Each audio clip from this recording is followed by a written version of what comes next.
لعنت کرے گا، اور ایسے شخص کے لیے اس نے بڑا سخت عذاب تیار کر رکھا ہے۔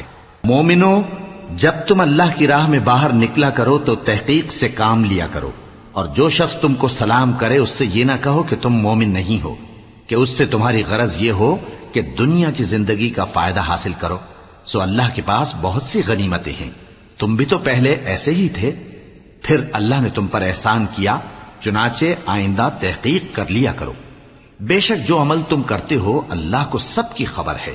جو مسلمان گھروں میں بیٹھ رہتے اور لڑنے سے جی چراتے ہیں اور کوئی عذر نہیں رکھتے، وہ اور جو اللہ کی راہ میں اپنے مال اور جان سے جہاد کرنے والے دونوں برابر نہیں ہو سکتے۔ مال اور جان سے جہاد کرنے والوں کو بیٹھ رہنے والوں پر اللہ نے درجے میں فضیلت بخشی ہے، اور بہترین انجام کا وعدہ اللہ نے سب سے کیا ہے، اور اجر عظیم کے لحاظ سے اللہ نے جہاد کرنے والوں کو بیٹھ رہنے والوں پر کہیں فضیلت بخشی ہے، یعنی اللہ کی طرف سے درجات میں اور بخشش میں اور رحمت میں، اور اللہ بڑا بخشنے والا ہے، بڑا مہربان ہے۔ جو لوگ اپنی جانوں پر ظلم کرتے ہیں، جب فرشتے ان کی جان قبض کرنے لگتے ہیں تو ان سے پوچھتے ہیں کہ تم کس حال میں تھے؟ وہ کہتے ہیں کہ ہم ملک میں عاجز و ناتواں تھے۔ فرشتے کہتے ہیں کیا اللہ کا ملک فراخ نہیں تھا کہ تم اس میں ہجرت کر جاتے؟ پس ایسے لوگوں کا ٹھکانہ دوزخ ہے، اور وہ بری جگہ ہے لوٹنے کی۔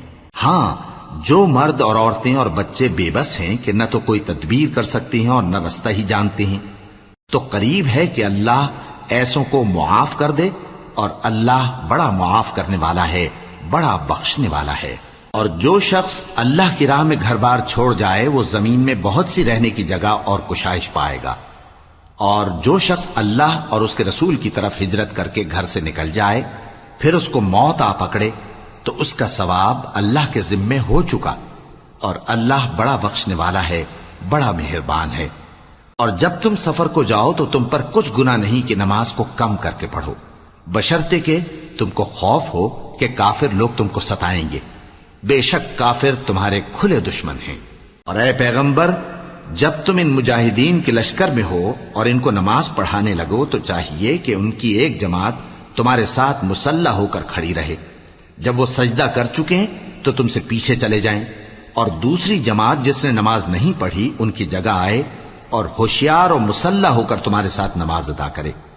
کافر تو چاہتے ہی ہیں کہ تم ذرا اپنے ہتھیاروں اور سامان سے غافل ہو جاؤ کہ تم پر یکبارگی حملہ کر دیں، اور اگر تم بارش کے سبب تکلیف میں ہو یا بیمار ہو تو تم پر کچھ گناہ نہیں کہ ہتھیار اتار رکھو، مگر اپنا بچاؤ ضرور کر رکھو۔ اللہ نے کافروں کے لیے ذلت کا عذاب تیار کر رکھا ہے۔ پھر جب تم یہ نماز تمام کر چکو تو کھڑے اور بیٹھے اور لیٹے ہر حالت میں اللہ کو یاد کرو۔ پھر جب تم مطمئن ہو جاؤ تو پورے آداب کے ساتھ نماز پڑھو۔ بے شک نماز کا مومنوں پر اوقات مقررہ میں ادا کرنا فرض ہے، اور ان کفار کا پیچھا کرنے میں سستی نہ کرنا۔ اگر تم بے آرام ہوتے ہو تو جس طرح تم بے آرام ہوتے ہو اسی طرح وہ بھی بے آرام ہوتے ہیں، اور تم تو اللہ سے ایسی ایسی امیدیں رکھتے ہو جو وہ نہیں رکھتے، اور اللہ سب کچھ جانتا ہے، بڑی حکمت والا ہے۔